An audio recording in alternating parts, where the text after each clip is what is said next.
Now, the next session is on a very, very happening subject, a new and upcoming sector which has taken the world by storm, especially after the pandemic. COVID-19 forced sectors to merge, and from one such merger, FinTech was born, a marriage between the finance and technology fields, and FinTech has become a sought-after career option for many from the tech and non-tech backgrounds. So let me now introduce you to Ms. Kamalika Poddar, Strategy and Analytics Manager at PayU. Welcome, Kamalika. Hi, Maya. Thank you so much for having me here. Now, let me introduce you to Ms. Kamal. So Kamalika is LinkedIn's top voice 2020 and has spent almost 8 years in the payments and lending business, starting with product development, moving to a product management role, and now currently leading strategy and analytics charter at PayU Money. Welcome, Kamalika. Now the stage is all yours. Thank you so much, Maya. Audience, if you do have questions, please use the chat box to reach out to us, and we'll cover as many questions as we can at the end of the session. Absolutely. So thank you so much for having me here. First of all, just a quick sound check. I am audible, visible to all of you, right? Perfectly, yeah. All right. Cool. So let's get into what I had planned out. So I don't really have a presentation per se. But I do have notes, which I'm going to be referencing throughout the session. It took me quite a lot of research to get into all of this, and frankly, some of the points were a surprise to me too. So just a quick check with the audience: how new or how old do you think the fintech industry is? Any guesses on that? Is it 5 years old, 10 years old, older than that? What is it? Decade. All right. All right. So I guess it would surprise you guys to know that the fintech industry has been around for more than 30 years now. Not a decade. It's been around for 30 years. It initially started off with a speech that Bill Gates had given in the early 1990s, where he said that if the financial institutions do not embrace technology, then the tech players are going to take over them. So that was, the incursion where banks and a lot of other financial incumbents started digitizing their entire processes. Till then, it was all very manual. It was very cumbersome, error prone. So banks started realizing, the banks were the first adopters of technology. So they started realizing that, yes, it's going to make life a lot easier if we start off adopting these new age technology that is coming out in the market. So that was in the mid 90s till the early 2000s. Now in 2000s, a new technology started emerging. Can anyone guess what that was? No guesses? I think the 30 years stumped everyone else over here. AI, good guess, but not yet. So the new technology that I'm talking about, so AI was around from even before that though.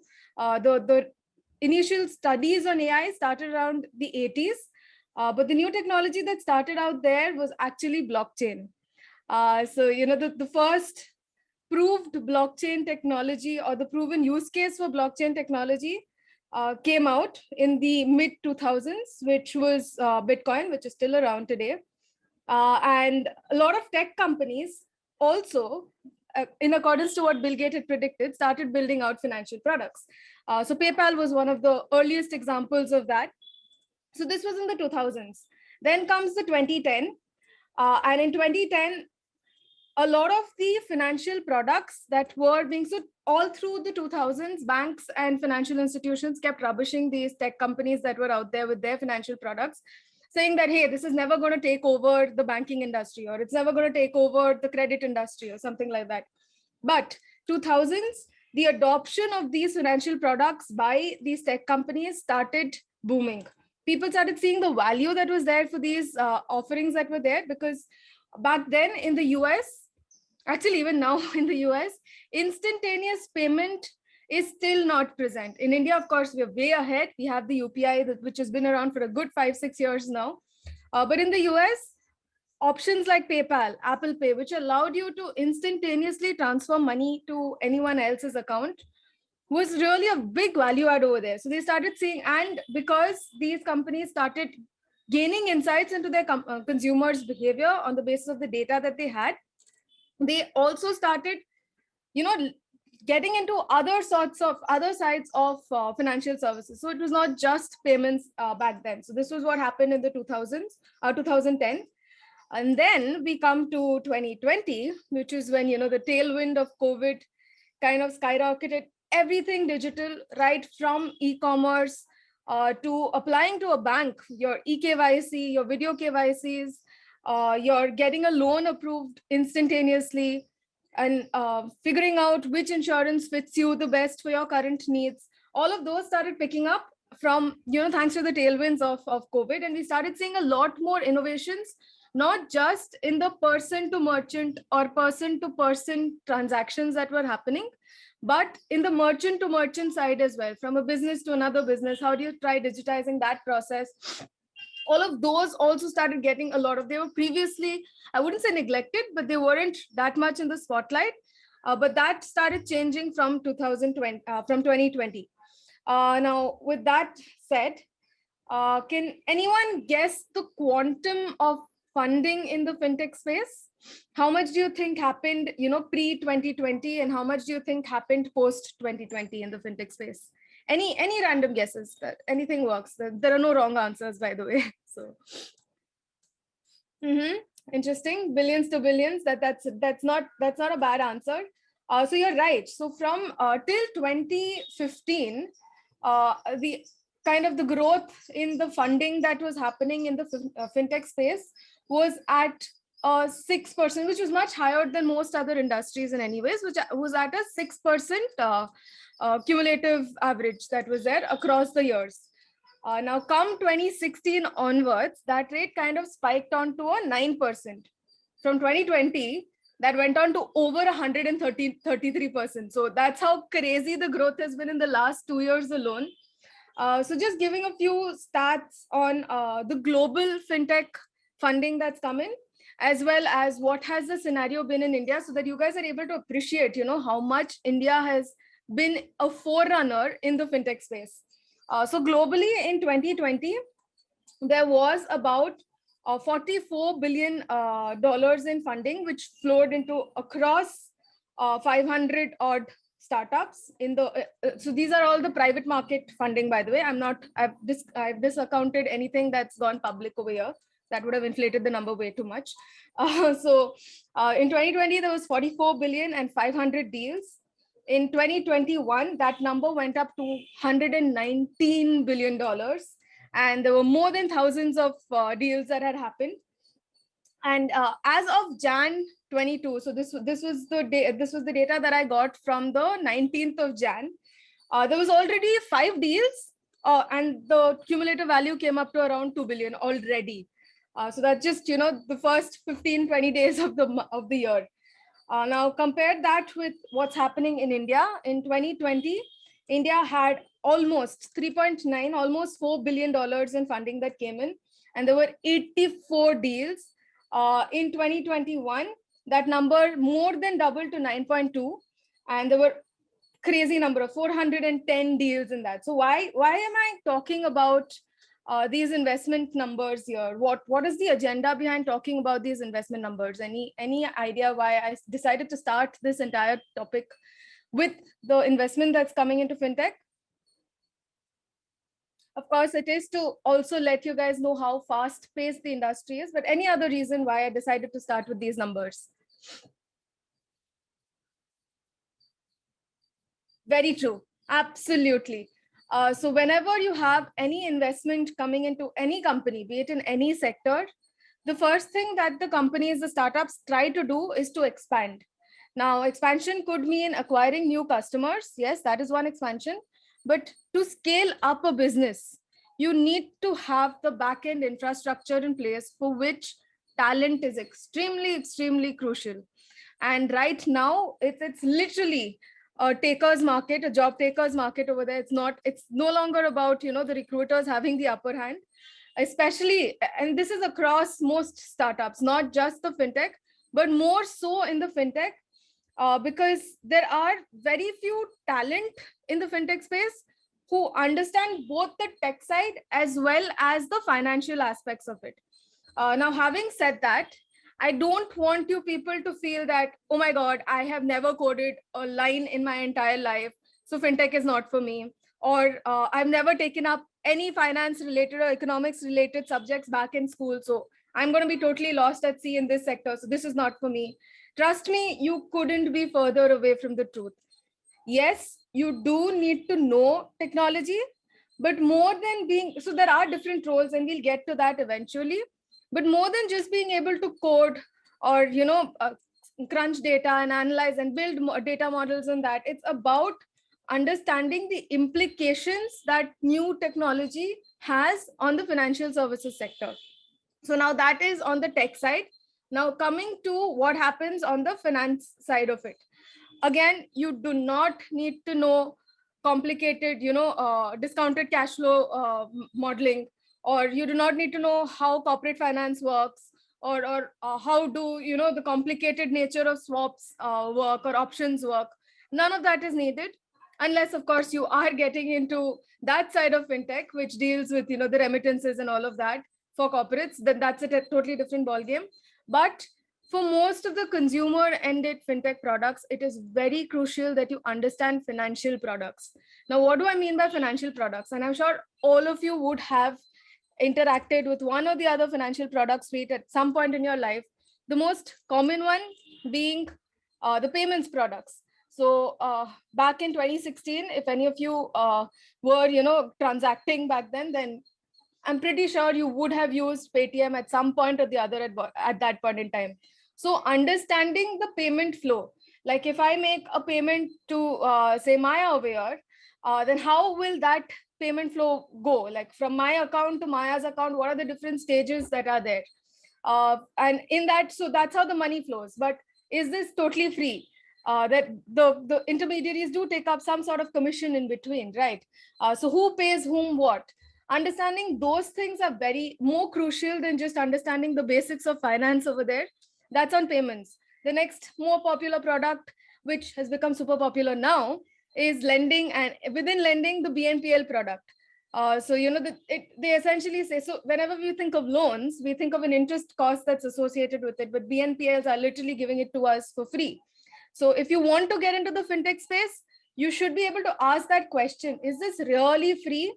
What could be, like, how, if it isn't charity, right? It's a business. So how are they making money? That curiosity should be there in your mind to try and dig deeper into all of this and try understanding what is happening behind the scenes that we consumers don't know. So I think that said, aside from technological and financial skills, the most important skill to me is to be curious. When it comes to the fintech space, there's so much of innovation happening every day. The tech that you learned yesterday could be obsolete by the first half of the next day. So that's how fast-paced things are going right now. So having that curiosity and trying to correlate back to any financial product that you have used in your day-to-day life, how will that impact it? What will be the costs associated with it? Can this actually scale up to become a widespread mass adoption? Like just giving an example, by the way, just putting it out there, I am blockchain positive. But when we think of blockchain for instantaneous payments, we should also think, what is the cost associated with that? Because it's extremely power intensive. It takes huge mines to farm that much of Bitcoin on a daily basis that can sustain the global economy. So is that really sustainable in the long run? We are moving towards a greener financial world. Having said that, isn't there like a dichotomy over there? So how do we solve for that? So these are some of the things that you should always, and that's one thing that appealed to me when I entered into the fintech space, was that I had to keep abreast every day. Every day was something new. I never really got bored in the 8 years of my career over here, because every day there's something that's come up. If yesterday payments as a service was the new buzzword, today it's infrastructure, banking infrastructure as a service. So there's something new that's coming up. Now, the one question that you would all have in your mind is, how do we keep in touch with all of this? How do we know what is happening over there? Now, because we're in India, and the Indian regulators are super advanced when it comes to building up these innovative frameworks, the best place would be to start with RBI's repository. They have a bunch of press releases over there So start out with there, try understanding what is happening. Like suppose, say, if you are interested in the lending space, then go up and read RBI's press release on OCEN. It's spelled OCEN. Excuse me, it's called the Open Credit Enablement Network. So go up and read about OCEN. What does OCEN do? What does it mean for credit bureaus, for example? What does it mean for banks? What does it mean for digital lenders? So go up and read that. If you are into the payment space, then NPCI is again a great place for you guys to, go and read up their data points on what they're trying to do over there. So this is like one place that I would say the starting place for everyone who has that curiosity to get into the fintech space. Now, having said that ground rule, I just wanted a quick time check, Maya. How much more time do I have? And because I don't want to keep talking and not take any questions. We have about 10 minutes in all. All right, cool. So So I we will can quickly maybe go through 4 the minutes career and- opportunities. Sorry, Yeah, Maya. Yeah, you go over, maybe last 4-5 minutes, and then we'll have 5 minutes for 2 questions. Awesome, cool. Thank you. Thank you. All right, so the career opportunities, I've split it into 3 buckets. One is by sector, the other is by the technology, and the other is by the function. Now, I know all of you are probably confused because I started with sector. Aren't we talking about the fintech sector over here? But really, with the way fintech has been growing, it kind of touches upon almost every sector. If you think of e-commerce, they have a fintech division within themselves as well. If you think of, entertainment companies like Netflix, they too are looking out for fintech experts, especially payment experts, to build up their subscription products. So there, it is present across literally any digital business that exists. That is one sector that you can look into. Then there are, of course, the fintech startups that are raking in billions and billions of dollars in funding. They are another, sector by themselves. And within that, there are different sectors. So you have payment tech, then you have lending tech. These are the ones that I have been most associated with. So my area of expertise is there. But then you also have InsurTech that's coming up. Wealth tech, which has come up spectacularly thanks to the likes of Zerodha. Then you also have the reg tech that's coming in. So regulations are becoming an increasingly important part of fintech. And there are companies that are leveraging great technologies like blockchain to enable that regulatory framework to move that much more faster. So that is another. So under the fintech startup, these are some of the key areas. Then you have the advisory firms. Now, why is advisory firm important? Because we've seen, right, the number of deals every year is just exponentially rising, and you need someone to tell you. And I honestly, in my opinion, I believe that the deals, yes, they may keep going up, but what we will soon see is a lot of acquisitions, a lot of mergers between a number of these fintech players, between the incumbent financial institutions and the fintech players as well. And for that, you do need someone to do that due diligence for you. So that is where, the advisory firms are rapidly hiring fintech experts into their firms, the big 4, the big 3, whichever ones. And then you have a lot of these accelerators that are coming up. So you obviously you have the VCs on one side, but you also have people that help these startups, that groom these startups up, that provide that background, that backdrop, the infrastructure for these startups. So there again, the mentorship and all of that, accelerators want people with a background or an understanding of the fintech space as well. Another one great example of another sector is educational institution. And this entire session that EduBridge is doing is a key example of that as well. Then, of course, last but not the least are the financial institutions themselves. Most banks, if you see, for example, I know all of you, when you think of SBI, you think of this very, this old legacy sort of a public sector bank, but they are one of the first neobanks in our country. So that's how much, even the incumbents are focusing on fintech innovation. And most of these big banks have a fintech division within their company that literally operates like any other fintech startup in the world. So they're extremely competitive in that side as well. So these are some of the sectors in which you can play around. Next, we come to the technological functions that are there. And I remember someone had mentioned AI ML. I don't remember who, but yes, that is again another technology that broadly. So when it comes to financial services, one thing that is extremely crucial for any player, be it a fintech or a bank or whatever, is to detect fraud and do it real time. because these scamsters are super smart. Huh? And AI/ML is playing a huge role in this, especially in fraud detection, to figure out that, okay, there's something wrong going on here. So this is just in the banking sector. AI/ML is also making great inroads in the insurance sector for underwriting as well. And of course, in robo advisories, which is in the wealth tech side. So AI/ML is across these different sectors of fintech as there. The next technological role that I can think of is data. Now, because it's tech first, finance second, there is a lot of data that comes in through all of these fintech companies. And the reason why people believe that fintechs are winning the game against banks is because even banks generate just as much, if not more, and richer data sets.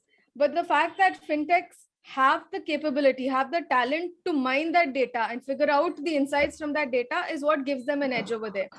So there's a huge focus on data roles over there. Blockchain, that is taking up in a big way across sectors.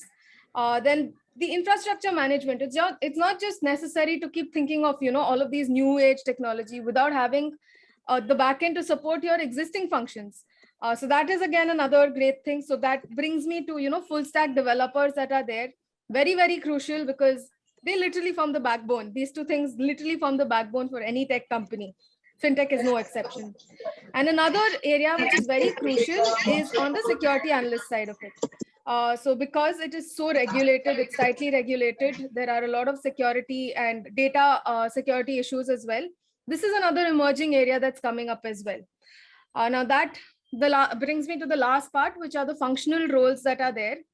I'll just go through some of the ones that are so these are the data points that I pulled up from LinkedIn. I searched across different functions. So strategy is one, because there is so much of, in the future, there's going to be a lot of mergers, acquisitions, funding that's coming in. Strategy plays a very key role over there. Tech, again, we've discussed that in detail. Product is another one. Now, because fintech literally reside only on the apps, it's very important to have a very great product over there. So that's again another key area. We've discussed data. Another area that's coming up in a big way is knowledge hub. Now, the biggest grouse that consumers have had with financial products is that it's so complicated. If tomorrow you have to go and apply for an insurance, you're going to be boggled by the number of different types of insurance and add-ons that are there. So a lot of these, insurtech companies are coming up with their own knowledge hub to simplify all of this for their consumers. And that is so if you are someone who's creatively inclined, this is a great field for you to be in. And they pay a lot also, by the way. So just saying. Then there's customer engagement and the sales part. So they don't call it sales, they call it more of customer engagement, because you need to be able to understand the pain points of the customer to be able to sell a particular product to them. And now coming to the 4 areas that I think are super crucial: compliance, security, risk, and regulations. And I put regulations last, but I think it's the most important, because in India, the regulators are driving the innovation changes that are there. So these were like some of the points that I had, and I do hope I have enough time for questions. Yes, Kamalika, we can take one question. So there is a question from Sunil. There's so many options for digital payments now, right? You have GPay, Paytm, PhonePe, so on. On what grounds should we select a payment option, or what are the criteria which one should sort of look at when they select a payment platform? So the answer is going to depend basis the end use case. Now, if it is for an end user like you and me, and we're just going to be transacting, say, suppose sending money to each other, or paying our local Kirana store or something like that, then the foremost thing is the security aspect. If I am using this platform, how secure is my data over there? How secure is it to breaches and data breaches over there? And we've seen a lot of cases in the past, right, where a lot of users' data was just sold on the black market for as low as 2 rupees. So that is one important aspect if you're thinking from a personal perspective.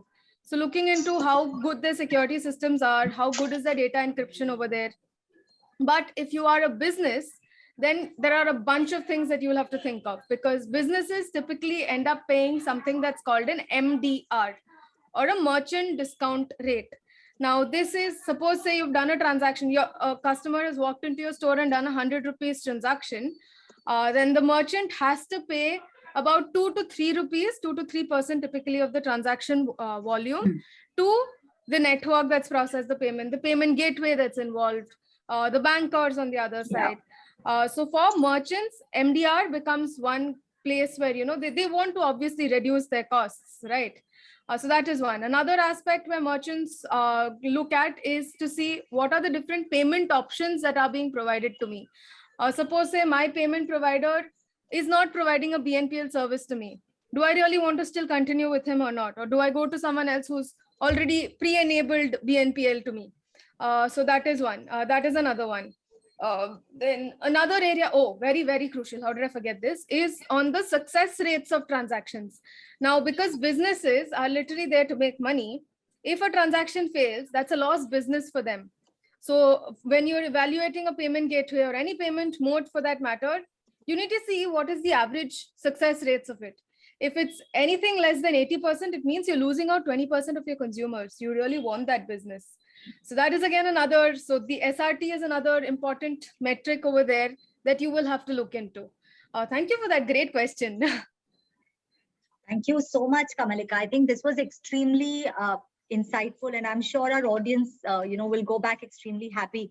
And I think the activity on, the chat, that it basically is, it makes it clear that, how engaging this session has been. So thank you so much, Kamalika. You may exit the session now while we continue on with our marathon of sessions. Have a very good day. Yeah, wish you the same, and Jai Hind, everyone. Jai Hind.